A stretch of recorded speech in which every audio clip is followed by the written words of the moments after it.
Hey, kids.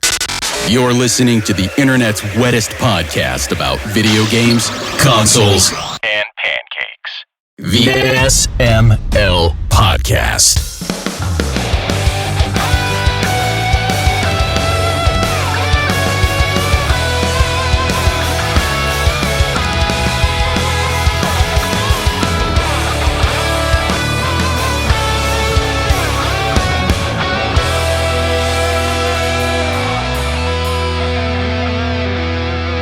I know that, Brooke, you just said that he's being a tsundere, but I was like, I totally heard it as he's being incendiary. I can see that too. Maybe not tonight, right now, but I've listened to some Thursday shows. I can see that a little. What about sun-dry? Could he be sun-dry? He seems like you could set him on fire. Yeah. He seems flammable. Yeah. We set Jacob on fire. He's like, this is fine. Yeah. Could he be sun-dried? That's what I'm thinking. Maybe a little bit of that. Sun-dried Jacob. But you really don't want me, trying to get my tan on, because that means I have to take off a shirt. Sometimes desperate times call for desperate measures. Like now, because it's the SML Podcast. I'm your host, Joe. And this is not Pernell's proudest fap. No. Yeah, that's right. You hear Jacob on an odd-numbered episode. Jacob is here. He is filling in for Tim this week. But we also have Pernell and Chris and Brooke. So how's everyone but Jacob doing? Really good. You want the truth or the lie? Truth. How are you doing, man? So I traveled. How'd that go? I went out of town. And take a guess at what happened. You got sick? Yeah, I'm hearing your throat, dude. Yeah, buddy. And I'm thinking it's the good old COVID, I believe. I want to get the test tomorrow to be 100%. I gave it to you last week through the show. But what irks me about it is the fact that, I went to visit some friends, and we went to different places, and of course I had to go through the airports and everything, right? So, as you all likely know already, everybody thinks none of this shit's happening anymore. No big whoop, nothing's happening. So I don't have to think about or try or care anymore. So, as a result, more often than not, the only mask-wearing person was me. Now, I get it for the most part. I don't judge people or anything like that. Do what you want. I do. I judge everyone. Yeah. Well, let me rephrase that. I try not to. I hate a lot of things and a lot of people. I hate a lot of people too. Wow. We have a lot in common. Yeah, see? We like video games. Do you like grapefruit? No. Oh, fuck. We had a thing going here, Joe. But you go to the airport and nobody's wearing a mask there. Nobody's bothered. How people start even washing their fucking hands in the bathroom. And so I just found it hilarious that, keep in mind, I already know how masks are supposed to work, as in it's about keeping droplets and more so than keeping droplets out, since you can get on your hands and then transfer it in whatever way you do, right? But the proper way for it to work is to keep it in your mouth if you got it. So I was wearing a mask the whole freaking time. When my dad picked me up from the airport, I put on two just because I know he wasn't comfortable with coming to the airport to get me. So nobody I was in contact with got it from me. But I somehow got it from some rutabaga, likely at the airport. And best of all, 2 days before that, I also got food poisoning. That sucks. I'm a barrel of good luck. I ordered a catfish sandwich at a bar. On the pod, I saw a good band. I saw Knights of the Round play. And wait, I also did you say a catfish sandwich or a cactus sandwich? You do know I want to try it was, but now I want to try a cactus sandwich because that sounds like it could be very interesting. If you saute that fucker, slice it into a nice thin sheet. Anyway, I digress. I saw the Night of the Round, and I saw Playing with Power, and they were great. I'm hoping to get I see both of them on the show, or someone from both of them on the show at some point, just to talk about stuff, because they were good. I've had Nights of the Round on before, but I want to get them on again because they're good dudes. But yeah, all in all, for the most part, I had a fun week. I got to see a lot of good friends and all that, and I honestly don't regret it. I don't regret going out. I just regret people being fucking idiots and just, I don't even understand sometimes. It's like, I am okay And I mean, I'm sure people listening to this right now could be like, what a sack of shit this guy is. And I'm fine with that. I accept it. But you're our sack of shit, and we love you. Oh, shucks. But like I always feel like I get there's times where you're like, you know what? I don't want to wear a mask because this is a scenario where I want to be comfortable with people I'm with. Like I say, for example, you're at a bar eating at a table or something. That's a risk you take, I want to not wear a mask here and enjoy myself. If you are, I don't know, working out in a close-quartered space by yourself or something, maybe you don't want to do that unless you have a plastic insert or something. Okay, I get it. That's a risk you're willing to take. But I don't understand the need to just not bother at like the airport or at a Target or anywhere. I just never understood it. I don't get it. But at the end of the day, I am thankful at least that I have been pretty good. If anything, the food poisoning hit me harder than this is hitting me right now. The food poisoning. I don't know if I should say that's good or like how do you properly say that?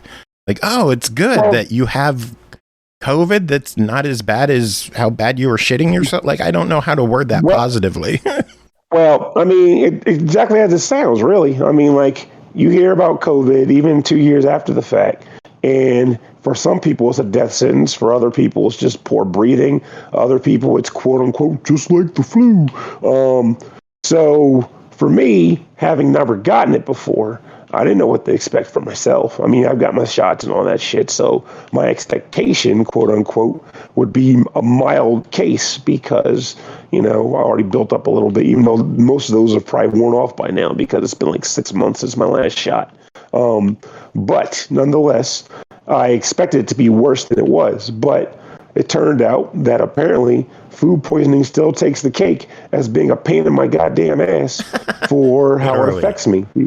Yes, it was a pain in the ass. I was at Mitsua trying to force a puke, and I couldn't do it. But my stomach sure tried, and I got a stomach cramp that kicked my ass in public. Imagine that for fun. Like, have you ever, I mean, this might be TMI if it is, someone say, shut up. But have you ever been in a situation where you see a vomit coming, like, I gotta let this go, but you're not in a good place to do it. So you got to move to a place where you can do it. But there's not a good place anywhere you go. So your body's doing what it's going to do, but you can't let it. So you're just like trying to find the exit. Like I was in a place called Mitsua, and all the exits that they used to have available were all closed off now for whatever dumb reason. So I was running for doors. Sounds like doors closed. A safety violation. It was. Well, in the case of one of them was an emergency exit, so I could have opened it, but then I would have triggered an alarm, so not so good there. But then the second door was blocked off because they turned that freaking like double door exit room into a storage area for some fucking reason.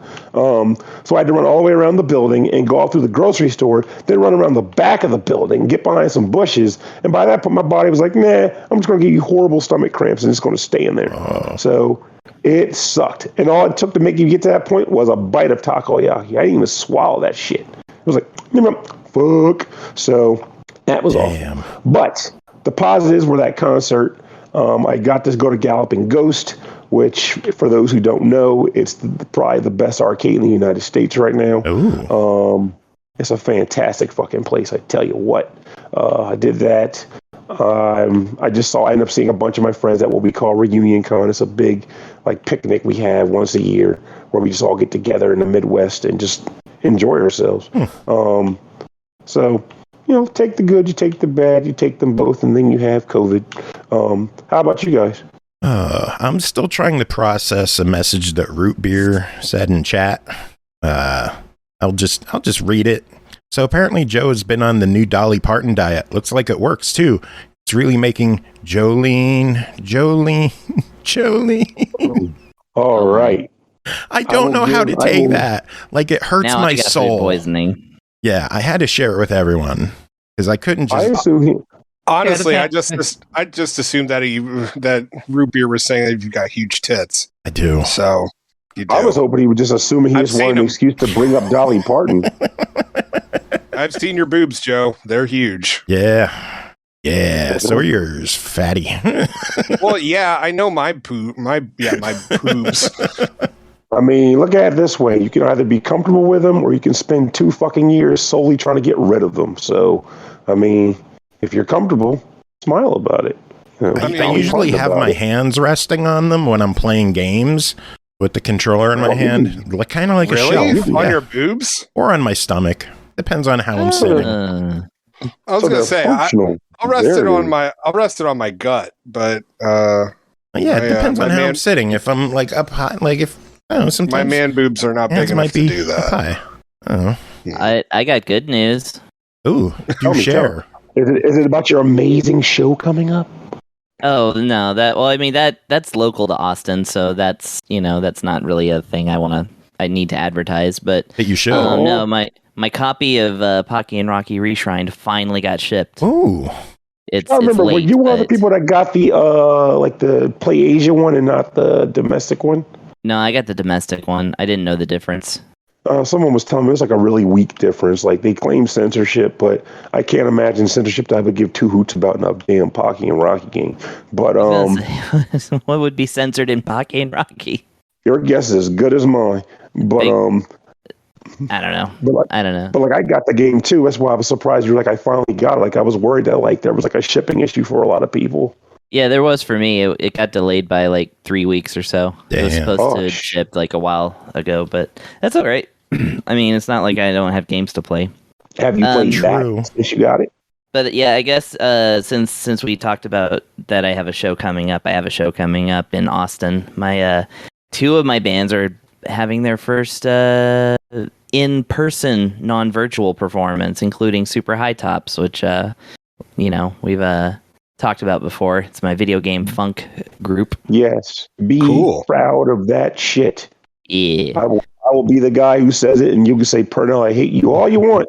It won't change a thing. No, that's okay. It's a good group, and I'm proud of it. Yes, and my man. That's what I like to hear. So speaking of games that Chris plays and things that Chris is doing, I went to a really cool stream last weekend. It was Chris's first stream of the top 100 games of all time from Nintendo Power Magazine as released in 1997. It was really cool. Oh, Chris, you started. It was awesome. Finally.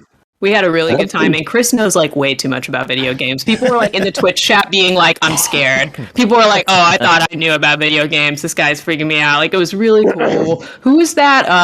I've been trying to remember what was the name of that editor you talked about for the very first game. Oh, okay. So, I talked about so in the Nintendo Power Top 100 list, which is the September 1997 issue of Nintendo Power.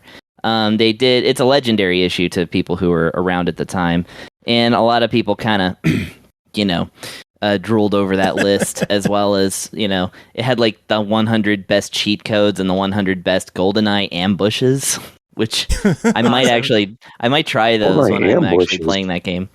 Anyway, the list itself is a little dubious. I mean, it already occupies a strange, part of history because it's Nintendo saying, here's the 100 best games of all time, but Ocarina of Time isn't out. Pokemon is not out. So it's like, the time and it doesn't include other consoles. There, though.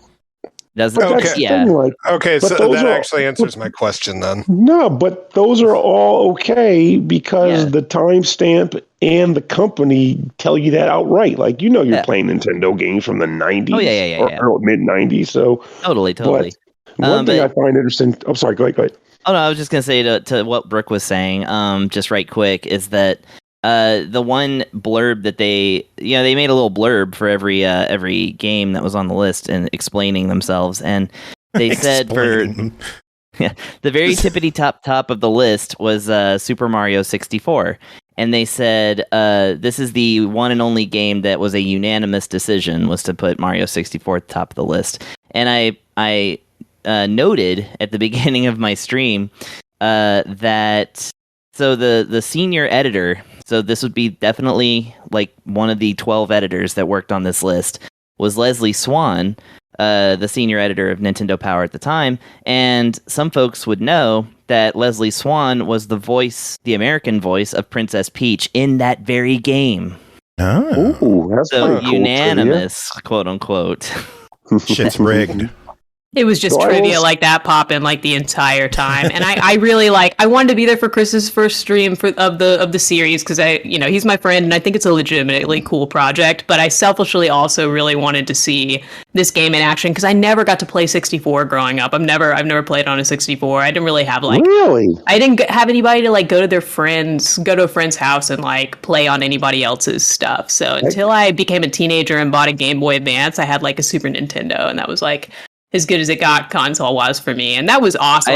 That blew my mind. But, watching Chris play this and imagining Chris play it as a kid, just really, really made me wish I could go back in time and give that to myself. What a cool game. It still looks awesome. See, I can't speak for everybody on that, but I 100% feel like 64 deserves that shot, especially for the time anyway, because, first point, my first job was to buy that console in that game. The second part was that I stand by my belief that it was the first true 3D platformer, and the controls were fucking solid. Somebody might come along and say, "What about Gex Enter the Gecko?" And I'll say, "Shut up." We don't talk about Gex Enter the Gecko. That's a bunch of 3DO owners, and they're always cranky. They're always going to say things like that. Even before the system came out, when it was a demo at Toys R Us, I would take the bus to Toys R Us, play the demo station until they kicked me out. Nice. And then do it again the next time I could get up there. That's awesome. So by the time the game itself came out, I had already gotten to the second Bowser level. Jeez. I was obsessed with that game. It was really freaking good. I remember. And even now, great. I remember when I was a kid, I got my hands on it at Blockbuster Video. Me and my buddy John, we were there. We saw the N64 in person with an actual controller hooked up and with Mario 64 playing, and we ran in figure eights for about 10 minutes. And that's it. Yeah, it's totally warranted too, because fucking yes. What the fuck is this? Circles? This shit's crazy. The pure hype for our age group for the Nintendo 64 is just, I don't know if it's been recreated. The closest may have been the Wii, I think. I know people hate on the Wii in general, but when it first came out... No, people hate on the Wii U. The Wii's pretty cool. Yeah, the Wii U was just a wreck, unfortunately, though. I liked some of the games on it. It was kind of a wreck as far as release and overall goes. But yeah, the Wii was also a phenomenon when that came out. So I feel like that's the closest that we got to that. Some might say something like maybe the PS2 specifically, but I don't think that's the same thing. PS2 is hey, there's a combination of the PlayStation follow-up, and do you want a cheap DVD player? Because we got one for you. We had quite a few pre-orders that solely were buying it because they wanted a DVD player. Yeah. And it was a stealth way to get their kids a present that was actually for the parent. I worked at Best Buy when the PS3 came out. People legit were like, well, this PS3 is the same price as a Blu-ray player, so I'm just going to buy it. Yeah. If good games come out on it, I'll check them out. That's something the Xbox One S did. It was one of the first 4K players out on the market. Even Sony didn't have the 4K drive in the redesigned PS4s, but Xbox threw it in the Xbox One S, and that helped drive 4Ks into people's houses. Nice. Yeah, it's I think back on all those days, I feel like the hype train for new console releases is probably behind me at this point. The Switch may have been the finale for that. Don't quote me on that, because some freaking we're almost 2 years into the new consoles, and they're still sold out everywhere. So I think there's still hype around consoles. No, I'm not saying for other people. I'm saying for me personally. As far as console hype in general goes, that will never go away. The console wars will never go away. The fan bases will never shrink, even. The sad fact that console wars will never go away hurts. Yeah. I mean, don't get me wrong. They will never top what we had. But, overall, they will not go away. But I look back on the days when we had them, and it made more sense, because for me, it was less about what system did what and more about, I only have enough money for this. So I'm going to talk about my system because I don't want to deal with FOMO. And then once I had access to other stuff, I liked everything because I didn't have to care. If you liked it, can I play it? oh, cool, worked for me. And then it became about the games. But back then, it was more about what I could afford. So that's where I found it. It says everybody was primarily like that, except for that one jackass kid at school was like, yeah, my parents love me and yours don't, so I got everything. I have the Neo Geo. Yeah. Fuck off. No one cares. Yeah. We all knew that kid. Fucking Neo Geo kid. Bastard. I didn't know any Neo Geo kids. I'm so jealous. Don't be jealous. They had the biggest fucking egos. We're dicks. You don't want to know a Neo Geo kid. Adult Neo Geo people is one thing because they have full-time jobs, blah, blah, blah. But kids with Neo Geos, you just knew their parents were just like popping cash around like for days. For those who don't remember or don't know, Neo Geo games were running for $300 a piece back then. The system was like 800? It was like 7 or 8. So it was not a fleeting purchase. You bought that thing. That means you had cash to burn. Like the most expensive console I got back then was the Turbo Duo, and it was my entire Christmas present and a portion of my birthday. Jeez. So yeah, like that thing was, and I cherish it. That's the only classic system that I still like really, really want is a Turbo Duo. Yeah, that thing's amazing. I spent years rebuilding it after I lent it to my uncle. One of the reasons why Pernell doesn't lend shit out anymore. Loaned the system to him. He let his dog ruin my AC at my power cable. And I had to replace all the cables. I had to resolder it all, like get the caps back on.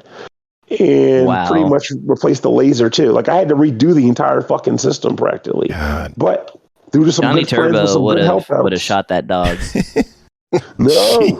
Never. I don't loan things to Jacob anymore because I just get them back with dick prints on them. Jesus Christ, Jacob, stop fucking the consoles. All right, first off, I'm not fucking the consoles. Second, my wife and I like playing ring toss with all the old Xbox 360 discs. So she just tosses them on and we're like, oh man, it's a new record, 63. 64. That's what we're trying to get to. You fucking wish. 64. What, discs? Yeah. Piled on top of each other. Yes. Nah. You're stacking like a 10-pack. A 10-pack. Yeah, maybe if it's cold. Oh my god. One of my favorite things about Chris' stream that he's doing is he's collected physical copies of all 100 games on the list. That really blew my mind, you guys. I had to just save this question. I'm trying to do this with a straight face. But seriously, I wanted to ask Chris on the show, have you been has a part of you wanted to do this project and collect all 100 games and play all of them since you received that? Like you were 15 when you got that magazine? Yeah, totally. That's it was kind of like the dream, right? To just own all the games. That is true. I mean, I didn't think I'm actually going to go out and buy these because in 1997, what could you do? There was, as soon as I started streaming, it's like I did think about different lists and stuff like that. I played through 20 Super Nintendo games because they were listed on the Nintendo Power top. They on their 20th anniversary issue in 2008, they did a bunch of they did a top 20 for every system, and I looked through it and I was like, I own all but one of these Super Nintendo games, so I'm just gonna buy the last one and then play through them. And then I did, and while I was doing that, this is 5 years ago, I was like, I really want to go for the top 100, and so that's awesome. It was in my mind, but yeah. The top 100's inside your mind. Leave it to I do own all 100 of the cartridges that are on that list. In fact, that's nice. I knew I owned Battletoads before, but I couldn't find it, so I just bought it again, and it arrived today. So yes, now it's currently in my possession. Goddamn list. Still understand that's on the. Still blows my mind that Battletoads made that list. Oh my god! It's a dubious list. I've said it.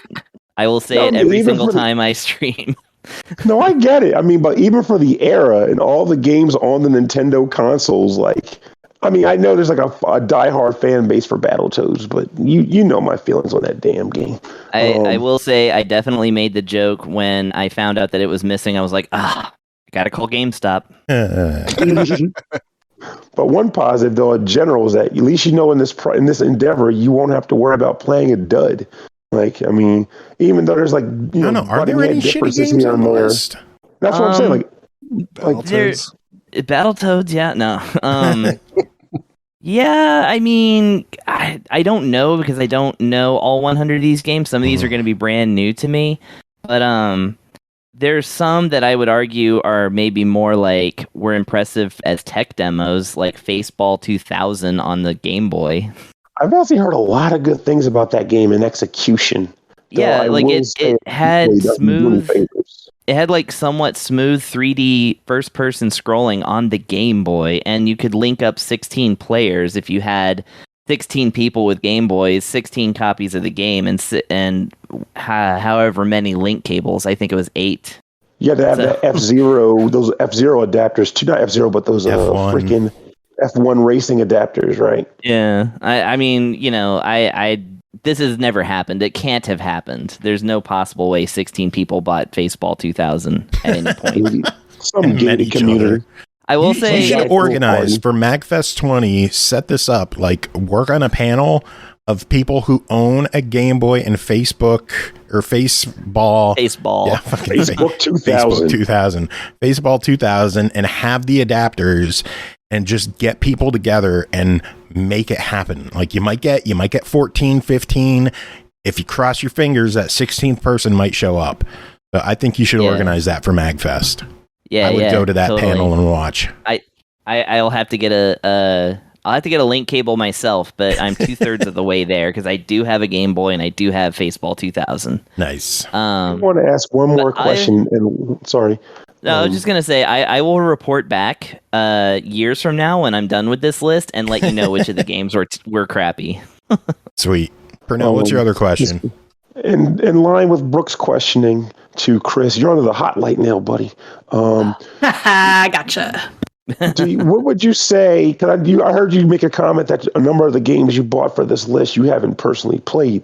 Are there any that you are particularly looking forward to playing for the first time on this stream? Oh, hell yeah. Yeah, all of them really, but well, you like the peak guys, probably. So there's a couple that I'm really looking forward to because I've always wanted to play them and like I never had that push to like acquire them. One of them is Demon's Crest because I played I played the other Gargoyles Quest games. 2 of them are on the list, the Game Boy game and the Super Nintendo game, and I definitely am looking forward to that. I actually have never played Pilot Wing 64, but I have beaten the original Pilot Wing, so I would like to also try that. I got Shadowrun, which is one of the only Super Nintendo RPGs I haven't played, and I have a mouse. Apparently, it works with the mouse. So interesting. Interesting. I think, yeah. I may have to check if that was the Genesis version or the Super Nintendo version. I would wager Super, just because of the whole Mario Paint mouse being a thing that existed. So yeah, there were a lot of Super Nintendo games that used the mouse, surprisingly. And I have a laser mouse that Hyperkin put out for the Super Nintendo. So it's an aftermarket mouse that doesn't have like the ball that collects dust. That's fantastic. Yeah. So you're going to be all kinds of riddled up with some entertainment to play. I'm looking forward to hearing about these things. You know what I'm looking forward to hearing about? What's that? No. I mean, no. Here it comes. Review. Dun, dun, dun. People are wondering why Jacob's here. Yes, there's a reason. First game to talk about tonight is MX vs. ATV Legends, developed by Rainbow Studios, published by THQ Nordic, released June 28th on Xbox One, Series X and S, PS4, PS5, and PC for $39.99. Race your way to victory on bikes, ATVs, and UTVs in MX vs. ATV Legends, featuring massive new open environments plus a career mode that lets you experience all the risks and rewards of becoming a world-famous professional rider. Become an off-road racing legend in your own right. Your time is now. Pernell and Jacob, both of you check this one out. Pernell talked a whole lot already, so Jacob, how about you start? What is this game? Oh, okay. I figured Pernell was going to lead on this one. Well, he just talked for like a half hour. That's his fault, though. That is Pernell's thing. Nonetheless, I'm with Joe. Get started. Vroom, vroom, buddy. All right. So, So in this one, first off, I'd like to say I love you, Milestone Italy. I love your games. However, this is Rainbow Studios. Shut up. Let me finish, Joe. Anyways, I love you guys. However, this is a much nicer introduction into motocross and similar sports. So, that being said, this game has a functional tutorial that it kind of skips over what you're supposed to do. As long as you land in the right area, the game really doesn't care what's going on. And it also doesn't really care to educate you that much, but it's okay because you're just going to go around on the open terrain and just figure it all out on your own anyway. And yeah, this one is, I mean, maybe it's because I had it set on easy, but then again, the ones that Milestone comes out, I always set it on easy as well. And this one, it guides you with a gentle hand, and it's fun. I wouldn't even say it's more arcadey. It's just, I don't know. It just feels right. And so I got to disagree with you because right out of the gate, I think the AI is BS. I think they ride near perfect races. They make jumps that you can't make. Maybe you should get good, Scrub. Maybe I should get good. Pernell, what do you think? How's the AI in the game? I'm not going to lie. I'm kind of on board with Joe on this one. I didn't really have an issue with the AI. Well, don't get me wrong. I'm not saying that I had a personal beef with it, but what he's describing, I'd say, is accurate. I mean, I was still winning races, but the computer still was for being on the easy setting, they were not playing easy. They were not playing fair. They would wipe me out. I was playing on medium myself. I was on Captain Medium. And I definitely saw times where the AI did some really dumb shit. I watched the AI at one point cut across a lane of traffic into another zone, which I thought was hilarious. Don't know what triggered it to do that, but I digress. But aside from the one-off bits like that, yeah, the AI typically runs fairly perfect laps. So no matter what the difficulty is, I mean, I'm guessing maybe it may involve how aggressive they may play, or because if you're playing on ATVs, yeah, you're dealing with crowd control and mess, because if you're sharing a zone with an ATV, they can literally bump you off the road.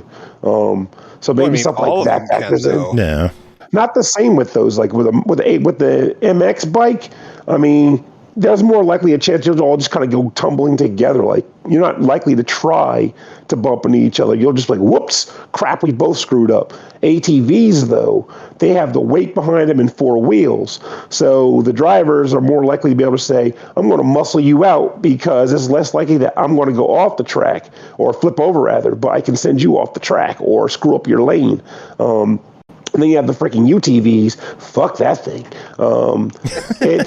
I'm wagering that's how they're designed to drive, because despite having played a number of these kinds of games, I've never played one that had UTVs in it, or I just didn't drive one.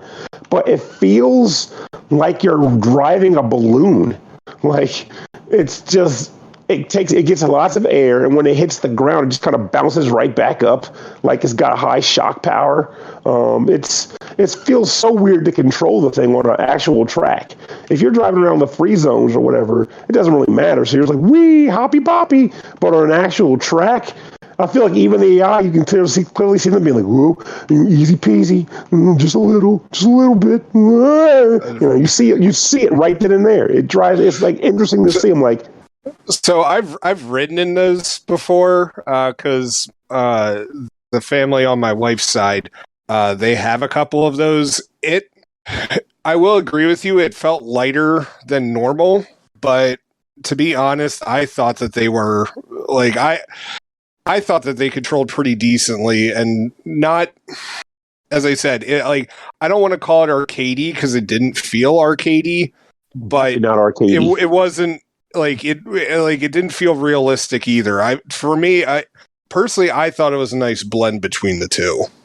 Yeah, it was definitely a cross between the ATV and the MX. If you combine the two in some way, you'd get the UTV vehicles in this game.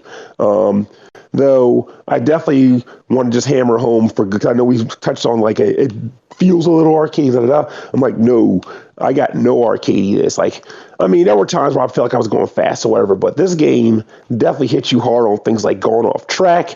Like, if you're cutting a turn even slightly too close to the curb, they're gonna reset your ass. Like, there is no whoops-a-doodle, I just kind of cut off a little on that turn. Game's like, I don't give a damn. You're doing it over, and you probably lost a place in the process. So, like, yeah, when you fall or when you screw up in this game, you drop a lot of places way too quick, and it's really hard to get back into it, which is my gripe with the AI. But I think one of the positives is the wide variety of gameplay, like you guys mentioned with the different vehicles, and Jacob, you mentioned the open world.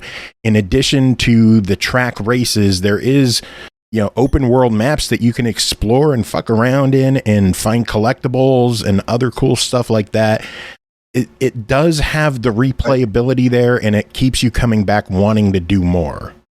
Yeah, I honestly, I enjoyed fucking around in the open world more than the races. I didn't mind the races. They were just fine. I mean, keep in mind, my difficulty was set to easy, so your mileage may vary with it. But my thing is that as much as I enjoyed the open world stuff, I also felt like the worlds weren't big enough. Like, honestly, like I wanted something closer to like Forza Horizon for it. I think that's a bit too ambitious, but baby steps, they finally did an open world. I think baby steps, we'll applaud them for that. I think step 2 would be let me go through a goddamn fence. Wooden shitty fence. Let me drive through the fucking thing. Did you ever try hitting somebody? No. You hit them, and it's just like you might as well just have smacked right into a rock. Like if you're on the bike, you just go fucking flying like halfway across the screen. Lord. It is amazing. I uploaded it to I'll have to look at your clips. Xbox. Yeah, I took a couple of clips of like just absolutely ridiculous ragdoll physics that happen sometimes. But yeah, I was pretty annoyed with like the fences and stuff like that, because it was just like, holy shit, like if you're not gonna like let the fences be destructible and like let me like have actual access to open and like really explore it, then you need to have like friggin' ramps like all over the place. Like I want to recreate like the Steve McQueen The Great Escape movie, but instead I'm just running along like 5 miles of fence. Yeah, like, speaking of issues with the game, I have 3 other really big issues with the game. One is pop-in. The soundtrack? Now the soundtrack is hit or miss. I thought it was missable. It's like, to each their own. I'm not gonna shit on the music. There's no Nickelback. I like the good. Bowling for Soup track. But pop-in is a big issue. I've run into a number of issues with scenery just popping in out of nowhere.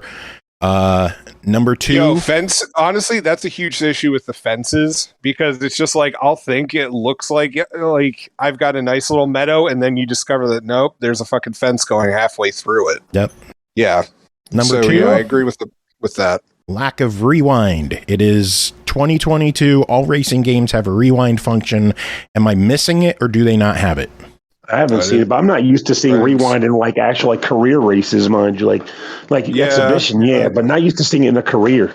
Yeah, I don't see like I didn't see a rewind thing, but also, I don't know. I didn't miss it either. I did when I would go flying and crashing into a ramp that the other guys would sail over perfectly because they can drive better than me.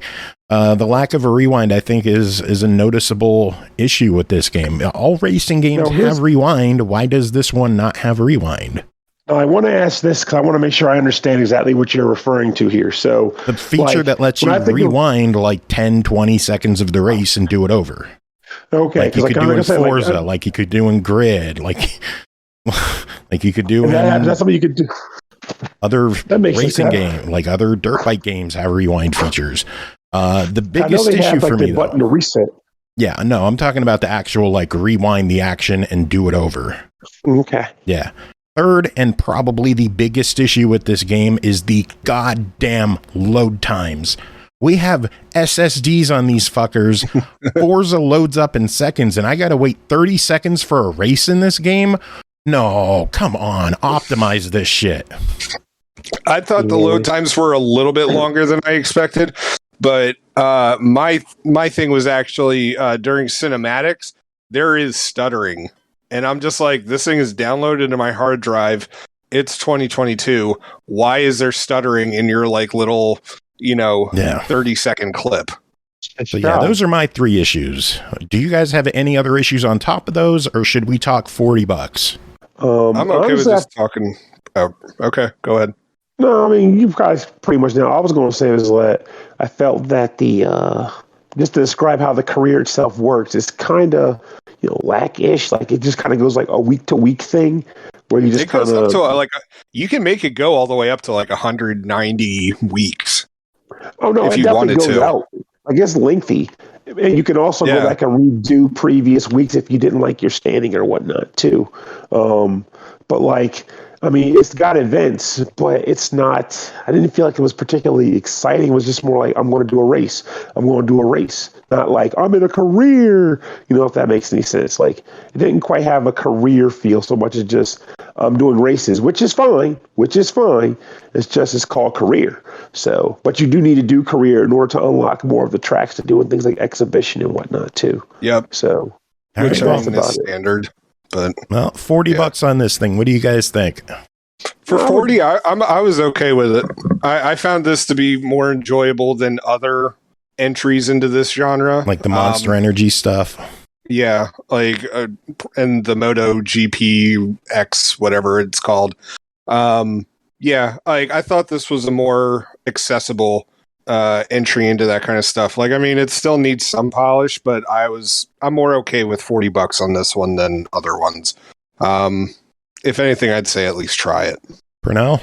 I think I'm more of a try it in that regard too, because just worth noting, like, anytime you hear me talk about these games, just know that I always come in thinking I'm getting an arcade game, and then I end up not. It's not the developer's fault, mind you. That's my fault. But just like I went in with off expectations, I hope listeners are also hearing what we're saying too. If you're looking for an arcade racer, this ain't it. Run away, not walk. But if you're looking for like a sim-ish type game with a little forgiving sometimes, but higher difficulties, to say screw it, then I'd go with like a hide and try it then for sure. So it sounds like one of these vehicles, you're on the fence. Son of a bitch.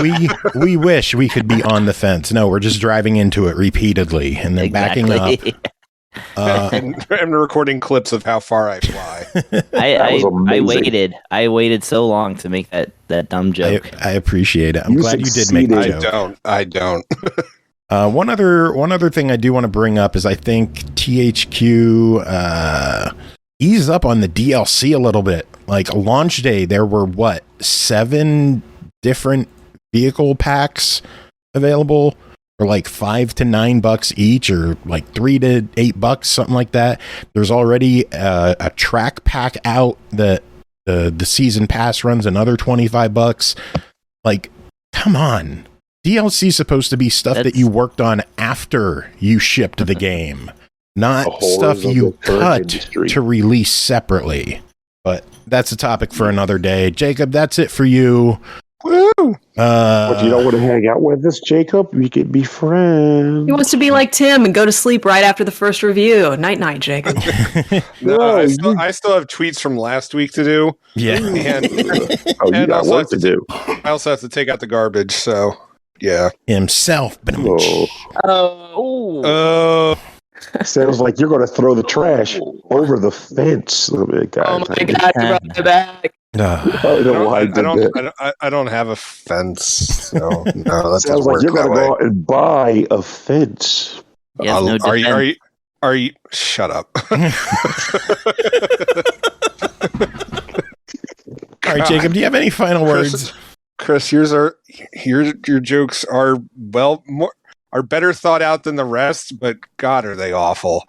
That's okay. We're on different episodes per week, so you only have to put up with me today. No, that's a mark of honor. Don't let him get to you. Yeah, you made it. Do you have any final words, Jacob? Barfagnugan. Aki's not here. She doesn't give a shit. Well, somebody pretend to give a shit. How dare you? Ach tut liebet, Jacob. All right, next game to talk about is Beasties Monster Trainer Puzzle RPG, developed and published by rokaplay, released July 1st on Switch and Steam for $14.99. Beasties is a lovingly hand-drawn 2D monster trainer game with a turn-based puzzle combat where you take on the role of a beastie trainer. Chris and Brooke, both of you played this. Chris, how about you start? What is Beasties Monster Trainer Puzzle RPG? Although I think the title kind of gives it away. Yeah. I mean, yeah, that's it kind of it's one of those, it does what it says on the tin. It says everything on the tin. Okay, so yeah, this is a take on the monster capture and training type game that is was popularized by one series whose name escapes me.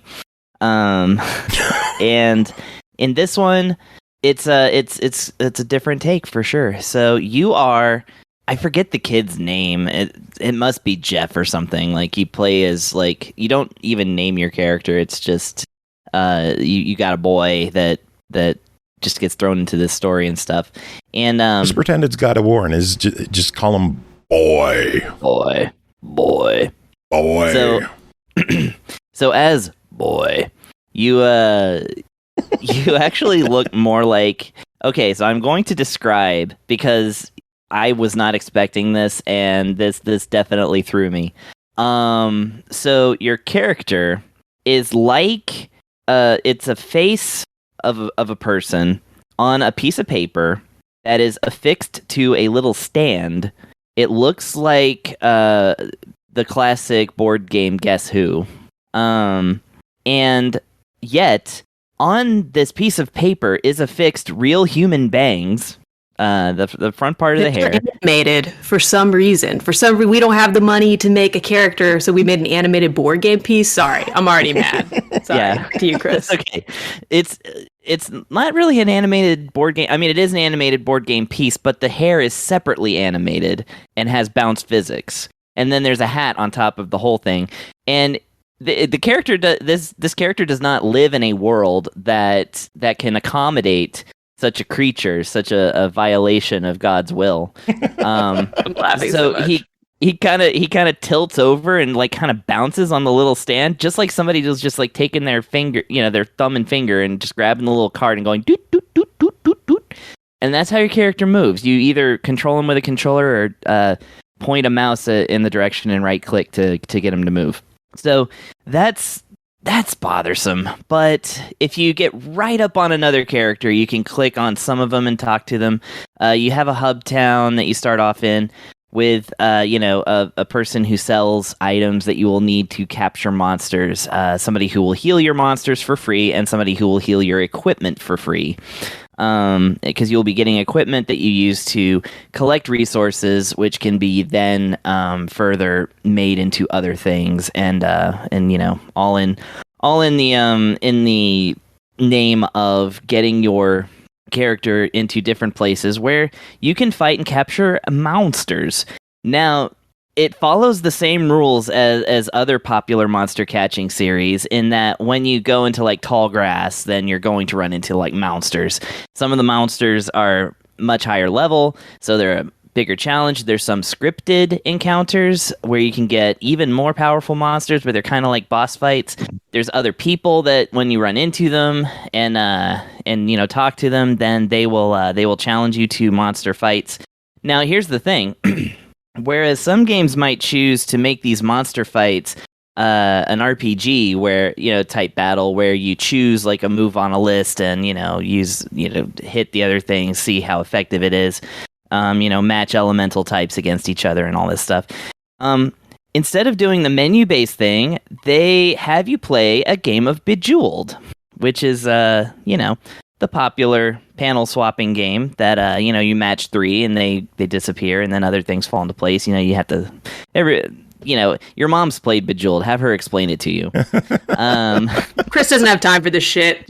Yeah, exactly. I don't even want to name drop Pokemon, and I'm over here having to explain Bejeweled. Now, so it's, how does it play? Is it like move one tile at a time, or is it like slide columns? Yes, it is move. It is swap 2 tiles and Gotcha. See if they match 3. It is exactly classic Bejeweled rules. Cool. And All of the colors will, if your monster is of a certain elemental affinity, like green, blue, red, purple, when you match them, this is Puzzle Quest rules now. Basically, I'm not even going to explain Puzzle Quest, because if you haven't played Puzzle Quest, then I don't even want to know you. Just kidding. But seriously, go play Puzzle Quest. It's a much better game overall.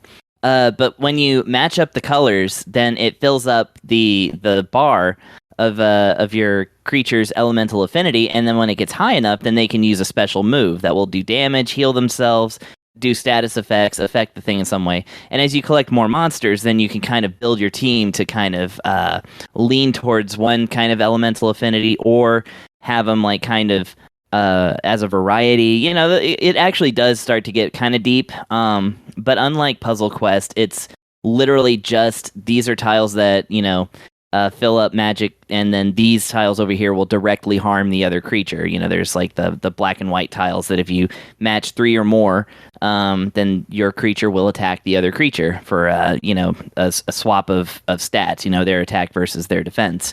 And if you match more than 3, then you get a free turn.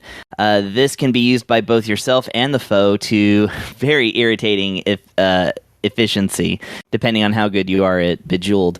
But anyway, once you win the fight, then you get, you know, some gold and some powdered jewels that you can then like combine to form like experience crystals that you can level up your stats and your overall level on your creatures by talking to somebody in town. So that's the gameplay in a nutshell. Brooke, what are your thoughts on it? Handing it off. Yeah. Well, you know what? So I haven't played Puzzle Quest. So that being said, not only am I dead to Chris now, but I have fun with this game. I liked it. This is a neat little game because it was novel to me. And Carrie watching it, he was like, this is like a less good Puzzle Quest. So that holds up. I could actually, well, before I ask Chris a question, I do think this game's trying to be Pokemon. I think that's clear, and a little bit of maybe Stardew Valley or Littlewood or some shit like that, with like not a bunch of like real crafting, quote unquote, more of like light collecting and giving some stuff to a guy, maybe selling a couple items, but not a ton of that. The thing is, this game assumes you've played Pokemon. And in my opinion, even though it is a fun game and I liked it and it did exceed my expectations, I feel like it assumes you've played games like Pokemon and other games that it's curbing from a little too hard. I wish they wouldn't assume that, because I think this is exactly the kind of game that kids are going to stumble upon in an app store, hopefully, if they have a mobile release, which they really should with this type of game. Try for the first time. It's not like at the beginning of this game they're saying, hey, only play this game if you've run out of like Pokemon games and stuff like this and you need something else. I have a lot of complaints about the game, or just like questions of how and why decisions were made in the project of making this game. My very first question is the same Chris has. Why are we doing this weird pogo stick board game piece, yet we're animating it? If we're cutting the budget there, like why do I see a beautiful animated reflection in the water of my board game piece? Like, we just put so much work into there. It feels like it's on purpose. And like, we put so much work into it that, like, I kind of have to assume it's just a stylistic choice. But it's confusing because I don't feel like any other part of the game feels like a board game or inspired by one. So it's a little weird. There are a lot of things in this game where, like, I don't know if Chris agrees with me, but a lot of it just doesn't kind of feel cohesive as the same project at some points. I feel like it's built by different teams who kind of like weren't talking to each other. And I don't think this is a bad game at all. In fact, spoiler alert, I'm going to give it a buy it. I don't know if I'm allowed to do that, if Joe's going to be mad at me. But no, you could do what you want. I don't give a shit. I think it goes over the edge. I love the idea of a Pokemon-esque game that has a little village and some light collecting and crafting that changes up the mechanics in the minigame of the actual battling the Pokemon or whatever they are itself to give us something other than the turn-based party RPG thing we all know and love, but might be a little bit tired of, especially if the game's like not going to reinvent the wheel on anything, so to speak. Ooblets, a lot of games like Ooblets and other games have tried to do that. Ooblets tried to do it by trading battle for the whole dance-off thing. I was looking forward to Ooblets for years. I followed them on Kickstarter. I supported them. I was really looking forward to it coming out. Waited years for it to come out because it looked really good. And I was underwhelmed. I barely played it. I like this game better than that game. I already played more of it than I played Ooblets, which is weird to say because I'm really not a match 3 guy. In fact, Joe will remember he tried to give me this game, and I'm like, hey, I'm not a match 3 guy. I don't want it. And then he gave it to Chris out of the code. He's like, hey, you want the other code? I'm like, all right, if Chris is playing, I'll give it a shot. So I was surprised. I ended up really digging it, and I liked it more than the Princess Farmer game I had played before, which was technically my first match 3 game of all time.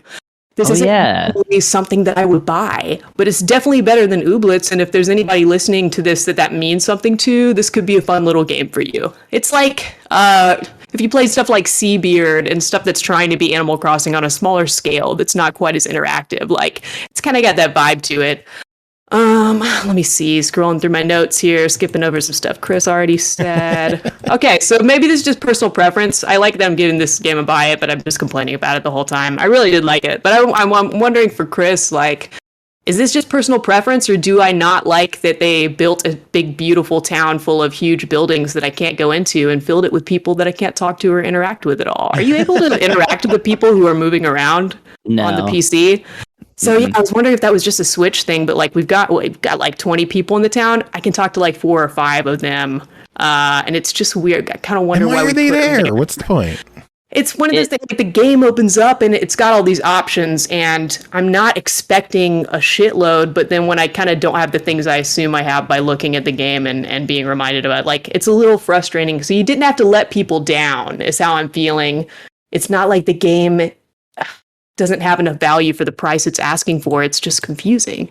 It reminded me the fact that, like, you have this town where there's people walking around you just can't talk to unless they're important.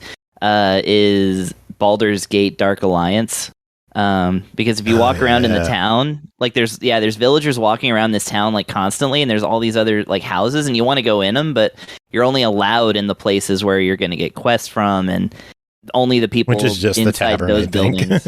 Yeah, I think it's just the tavern. Yeah, for the first part of it. That's a good point. I thought that's what we were doing here, and I kind of kept waiting to get past the tutorial. I'm like, oh, now you can talk to other people. Now you can go in buildings, and it never happened. I get like 4 hours into the game, and I'm like, oh man, I still haven't upgraded my pickaxe. I still can't talk to anybody. I guess it's not going to happen. Which, once again, like, that's not a deal breaker for me, but it's just a little strange considering the, kind of the source material it's drawing from. Let me see. I really don't mind it at all when a game is so inspired by something they kind of just want to give you another version of it. I've said many times I love Zelda Breath of the Wild, but I also love Genshin Impact, even though it's a direct ripoff. So I don't mind stuff like this game is clearly trying to be Pokemon. Even the Pokeballs just look like stone Pokeballs. Like, it's not even like trying to be different than that. So I don't even feel like it's ripping me off or anything. But then again, like, it's assuming that I played Pokemon and the only reason I'm here is because I'm at a Pokemon game. So it's not telling me basic things like how to run from battle. Like, it tells me I can run from battle with a Y button. It doesn't tell me I have to hold down the Y button for 4 seconds to run from battle. So half the game, I just don't know that. Like, yeah, there's a lot of holding the button down to do things with the controller, but with a mouse, you just click. Yeah, I'm wondering about that. I kept thinking about your experience on PC, and I kept thinking like, oh, I'm really liking this game. I think this is a cool game, but I kept thinking, I don't think I'd like it if I got the Steam key for it. I think this makes an incredible mobile game, or like a Switch game that's affordable. Like, it kind of has that vibe to me. I don't know if I would be playing it if it's on the PC, honestly, but I think that this could make a shitload of money in an app store for sure. But yeah, well, as far as I know, it's only Switch and Steam. I might be wrong. I didn't do any research at all because I am lazy as fuck and I'm scared of breaking my computer.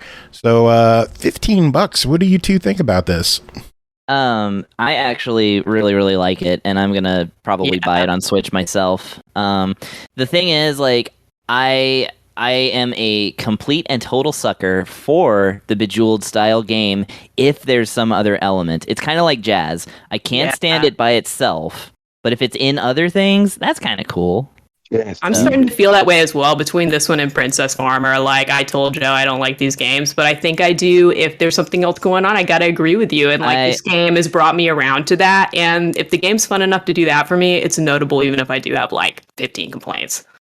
But I will say, for that exact same price, you can have Puzzle Quest on the Switch, and I really, really recommend you get it. Dude, so my review notes end with like, I think this is a buy it. I have all these wonderful things to say, but at the same time, here are some games that are the same price that you should probably play. It's not that I don't think it's worth the money. I just think like this is a game for when it's 10 p.m. on a Saturday night. I've been Googling games like Stardew Valley, games like Animal Crossing, and I played everything else, and I'm like, oh, cool, $14 I can play, like, I can get that vibe. Like, I think this game had a good vibe. I love the music. One last compliment I want to play is like, I love the music in this game. I think it's really good. And the town, like the first village, it's like crazy groovy. It is like, if this song came on a lo-fi anime beats YouTube radio channel, I would be like, well, hell yeah, let's study. I was totally thinking lo-fi beats to study too. Thank you. It's really good. And it's not like it's kind of doing its own thing where I still feel like I'm in a village. And then, you know, when we get out of the town for the first time and it's sort of like, oh, dun dun dun, here's tall grass and Pokemon music. Like, it kind of sounds like Pokemon music, but it keeps that grooviness, and it's actually a really good track. So, like, yeah, the soundtrack's really good. It's great. Like, it is definitely like, I kind of left it on all day in between like some work stuff I was doing, and I let the tracks jam out, and that's how I know that I got like a cool groovy soundtrack that can loop. I'll just do one final complaint, and then I swear I'm going to be done talking about this game. I want to bring it home to how Chris began. Real quick, Chris was saying that he would recommend Puzzle Quest for $15. I would say no, because it's been on sale for $7.50 multiple times. I would wait to get Puzzle Quest at $7.50, and maybe Beasties now, or wait, I don't know. Yeah. What was the other thing you were going to say? Oh, I was just going to bring it home to what Chris said at the very beginning. We play as a guy in this game, and he doesn't have a name. So just my one final complaint is like the resident girl gamer on the Tuesday show. Why we got to be a guy? Like, I love Witcher 3 more than any game in the universe. Everybody knows that. If you give me a backstory and a reason that I'm a man, I'll be a man all day. But there's no reason for this crap. And don't tell me that you didn't want to design just two main characters because you animated the guy's hair so much. Okay, I'm really done now. You know how much effort and work it takes to animate hair? Just don't animate the hair. Just give me a girl that's not animated so I can be myself. Because I'm just a board game piece anyway. I don't need beautiful flowing hair. As somebody who IRL is a man all day, I don't need to be playing men in my video games either. So yeah, give us some choices, folks. Come on. It's like, if this is like a shooty game, like, cool. But this is like a farmy Pokemon game. Let us be a girl. Read the room, you guys. Yeah. All right. Well, moving on. Next game is Yurukill, the Calumniation games, developed by IzanagiGames, published by NIS America, released July 5th on Switch, PS4, and PS5 for $39.99. Accused of a horrific crime you didn't commit, you find yourself in Yurukill land, a mysterious amusement park filled with life-threatening attractions you must survive if you desire freedom. In addition to an in-depth story, Yurukill also features shoot-'em-up gameplay by renowned developer G-Rev and online leaderboards allowing players to see how they rank amongst the competition. Pernell, tell us about your time with Yurukill. The sizzle text mentions G-Rev. I guess I don't have to. I'll just say I know of them from an old 3DS game called Kokuga and also some Sneak on the Run Day. And that was why I was intrigued by this game. That and the weird premise, too. But the idea behind this game is that, just like Joe said, there are multiple characters. Wow, my voice is getting weird. Give me one second. Like you're sick. What's going on? Yeah, the strangest thing, right? It's like I'm sick or something. But yeah, so you pretty much start out as one of a number of prisoners that are being transported to Yurukill land, a weird amusement park that, for all intents and purposes, doesn't really make a lot of sense when you start out the game, but that's neither here nor there because the whole point is you want to find out by experiencing the story. Once you land, a few plot points get opened up, and then they establish the dichotomy of the game, which is that the prisoners get paired up with individuals called executioners, or referred to as executioners. They create quote-unquote teams. The purpose of the prisoners is that they all have, or for the most part have, really extensive prison sentences. And for the most part, they all claim they were framed for their crimes. So the gimmick is that if they can complete the, let's say, the attractions at Yurukill land, they will be given a full pardon for their crimes, regardless of whether or not they actually did the crime or not. One of those like weird shadowy cabal things, you know the deal. The executioners, on the other hand, is another story, because the executioners are there of their own free will. They choose to be there. And if they can complete the attractions on their end, they're given a super, like, some sort of, like, any kind of wish they could possibly want within reason. So obviously don't pull some crap like, I want a unicorn. Well, we have one over here. No, it has to be something that actually can be done. But they promised them this. Now, the other aspect to this dichotomy is the fact that, so the executioners, at any time they want, can press a button that immediately kills their prisoners, just flat out. So it creates a really interesting, like, dynamic where you have these individuals who may or may not give two craps about the prisoners that are on their quote unquote team. And there's, like, this weird concern as the player character, because you always control a prisoner, that you're concerned about whether or not you'll get killed or not for just something stupid you said or did. So the actual attractions at Yurukill Land, though, which again are undertaken by the teams, I can't explain just what kind of attractions they are in general because that's a spoiler. But the attractions are meant to be dangerous, as in dangerous for the prisoners. The executioners is advertised that they're completely safe on the attractions, but the prisoners can die. So another level of danger. But this is a visual novel in this case, so you're not dodging flames or, outrunning spears or anything like that. You're making choices, picking up items, solving environmental puzzles, and that sort of thing. Though I'm sure, like, Brooke, who's our resident, visual novel person, as far as this games you typically play, I would speculate that the puzzles in this game are a lot lighter than those. They tend to give you less to look at in a room. So what I mean by that is, typically in a point-and-click visual novel, I assume that, or I'm used to, being able to pick on, like, every minute detail. Look at this cup. The cup says SY on it. What the hell does that mean? Must be a favorite concert or band or something. I don't know. Something like that. A lot of times it doesn't even involve do anything with the plot. It's just world building and characterizing of the people. But in this game, they kind of drill down on the specific things you're able to touch on to, so you don't get caught lost in the weeds for the most part. In the environments you're exploring, they're not too big, and they don't really give you room to get lost in them. And then lastly, of course, is that when you do try to attempt puzzles, they have a generous 3-hint system you can undertake, where you can press a button, the game will give you a hint that gets progressively more revealing, I guess, to no penalty to take on. So you choose to do that. But if you decide you don't want to deal with it, you just want to solve them all and get on to the game, no penalty for doing so. So you'll pretty much go through these individual environments with the team that you are on at the time of the story. And then eventually something will occur. We'll call it a crescendo point in the narrative. And this will invoke what's essentially a shooter, a shmup, the G-Rep shmups. The prisoner will pilot pretty much a flying spaceship, and the executioner will pilot what's essentially the boss character for the stage. And as you're playing through the level, you'll be shooting down targets. You have a regular shot, and then you have a charge shot, which doesn't quite explain what it actually does. So each character's quote-unquote charge shot is different. But the way they work is, for example, the first guy you play as, that may be a spoiler itself. I said the first guy, but it's small enough that it's not a big deal. His charge shot is, he has options that fly around the ship that when you fire your normal gun, they kind of fire off to the sides. But when you do the charge shot, the options come in, so it adds bullets to your main line of fire. So it's almost like a focus shot, really. But you're not actually charging a gun. So that's why I hate that they call it a charge shot. And other characters are the same way. Their things function differently, multi-directional fire, stuff like that. There's also a sort of like resonance bomb and a resonance shot. As you collect shrapnel or debris from the downed ships, which comes in the form of like actual scrap and like point numbers that actually fall down the screen that you catch, you increase this gauge.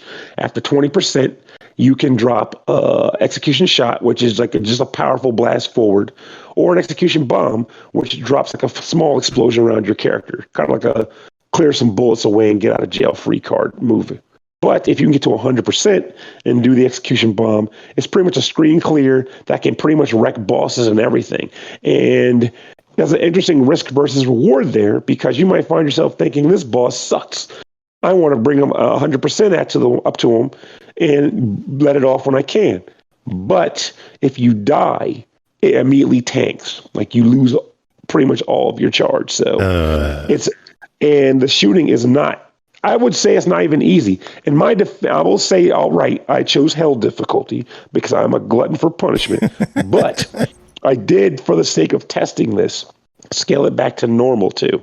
And aside from giving you more lives that you can possibly get, which I'll have to actually explain how you get lives, the game is still pretty much, I didn't notice much of a difference in bullet patterns and stuff. I know Easy has a thing where, like, it gives you a sort of like one-hit shield if you're like not getting hit constantly. So it's more forgiving on taking bullets. But from what I could tell, the bullets were generally pretty aggressive when the bosses were up for sure, regardless of the difficulty. I played on normal or hell. But to divert back to the comment I made about lives.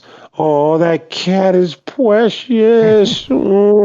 She wants attention. I'm giving her attention during the show. Right, Coltrane? Do you love me?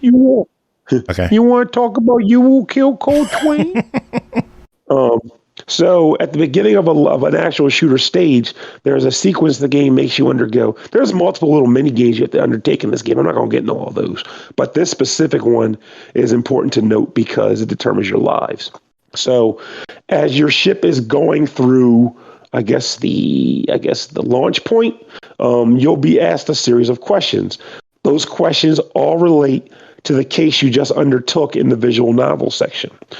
For each answer you get correct, that adds lives to your actual total lives you'll get in the shooter section. So get a perfect score, you'll get the max level number of lives you'll get for that run. And you can also find one hidden one up in every stage. Each shmup section has 3 stages to it. So you'll be engaging in that. If you get it wrong, don't feel bad if you're like, screw this, I missed the question. I'm starting that damn section over because I need the max number of lives. They're pretty generous about just letting you do that section over again, but still kind of nice just to get you, familiar with the beats of the story in case you forgot some, maybe because you saved the game, between sections or something like that. But what I will say overall about this game is that I found the shooter sections to be fun. On one hand, and I mean, I've had this kind of chat with Chris in the past regarding shooters.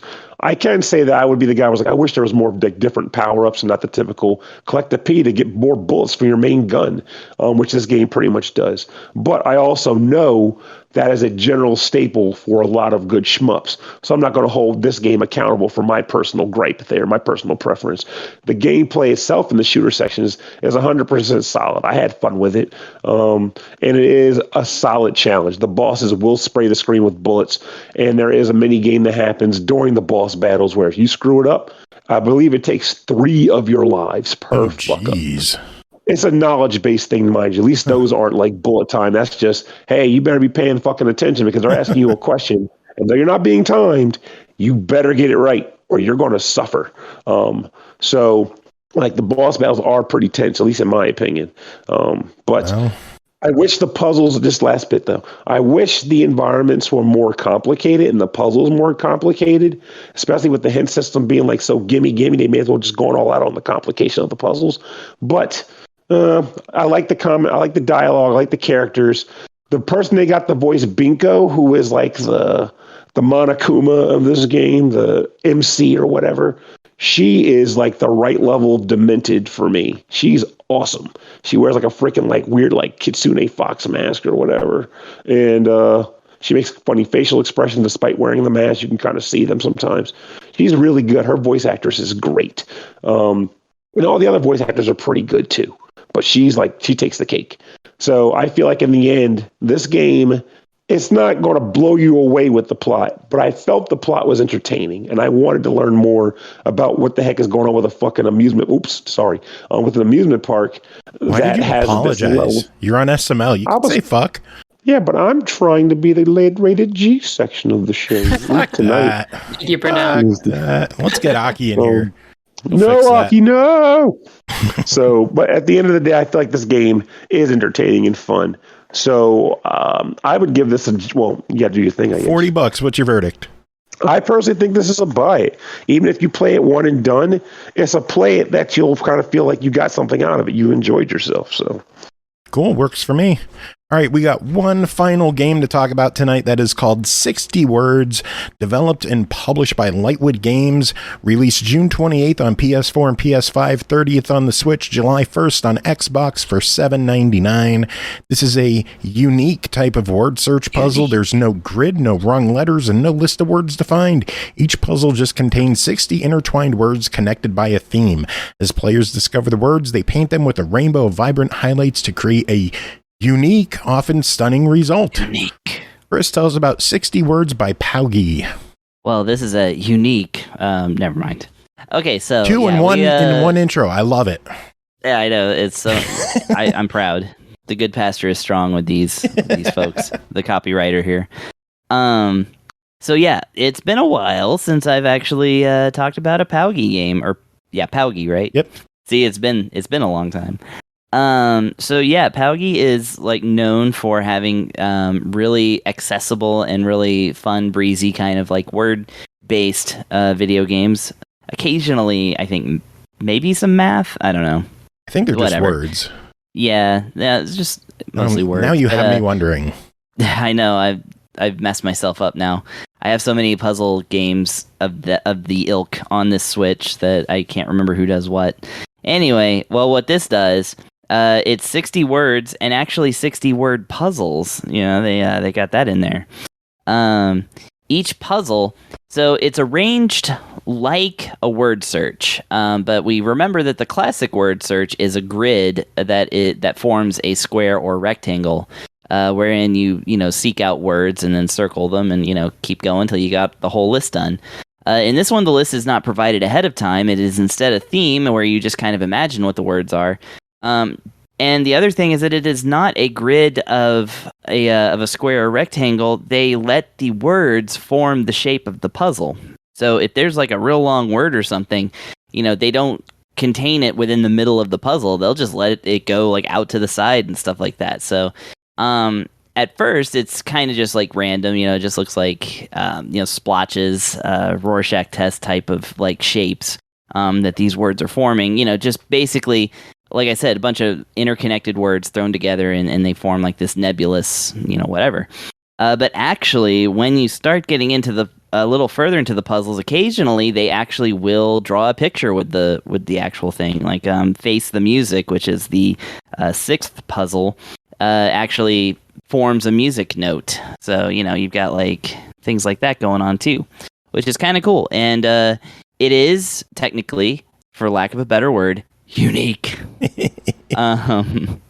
But it's not particularly hard if you're pretty good at word searches. Like I said, it's this might be my bias because I word puzzles or like word search puzzles I'm actually pretty darn good at, but I did try to like come at this with like well, let's see how fast I can do this, and like trying to do my best to kind of challenge myself with it. And yeah, it's just the words really pop out at you because again, the words kind of create the puzzle, but at the same time, they end up with like, because they don't have to limit themselves to like words that work together, they do actually expand the vocabulary a little bit. There's actually some of the food items, which by the way does contain the word pancakes. I did check. Take a screenshot. I did, yeah. It actually it contains like food items I'd never heard of, so I'm like, huh. So, but I didn't take a screenshot of them, so I can't back that up. So yeah, you can learn some vocabulary from this here game. So like that's the puzzle of it. The other like things, of course, the only really other things to talk about on a POWGI game is going to be the menu, like what you have access to here, and for one, of course, the interface to this game is both touchscreen and controller.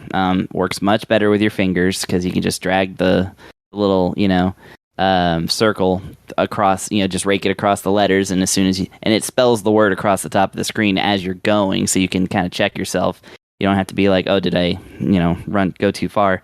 It has music. I can't remember if I know these guys reuse music a lot. I can't tell if these are like the same themes as in other games, but it's pleasant music. But honestly, this is the kind of thing that you play while you're like listening to a quality podcast or the SML podcast. We got dark mode, so we can change the background to dark and the letters to white, or vice versa. You can also dark mode. We got Aki. Exactly.